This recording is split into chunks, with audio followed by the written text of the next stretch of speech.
Hello বন্ধুরা, আমি diary of Mona Lisa থেকে মোনালিসা বলছি। আজকে ছিল শ্রাবণ মাসের শেষ সোমবার, তাই বেরিয়ে পড়লাম তারকেশ্বর মন্দিরের উদ্দেশ্যে। এখানে এসে এত ভিড়, এই ভিড়ের মধ্যেও আমি লাইনে দাঁড়িয়ে বাবার মাথায় জল ঢেলে বাবাকে ভালো করে দর্শন করে তারপর আমি ফিরেছি। আর এত পরিমাণে ভিড় ছিল যে পেছন দিক থেকে যারা জল ঢালছিল সবাই আমার মাথায় ঢেলে দিচ্ছিল। যাই হোক, ভালো করে দর্শন হলো, জল ঢালা হলো। অনেক সকালে গেছিলাম, কিন্তু খুব একটা টাইম লাগেনি, তাড়াতাড়ি বাড়ি ফিরে চলে এসেছি।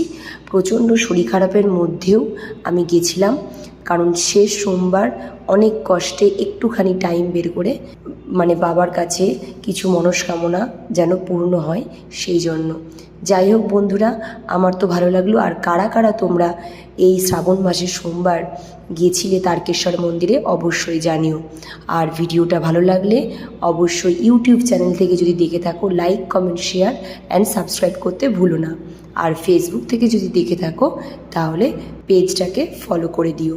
বাই বাই বন্ধুরা, আবার নতুন ভিডিও নিয়ে চলে আসবো তোমাদের কাছে।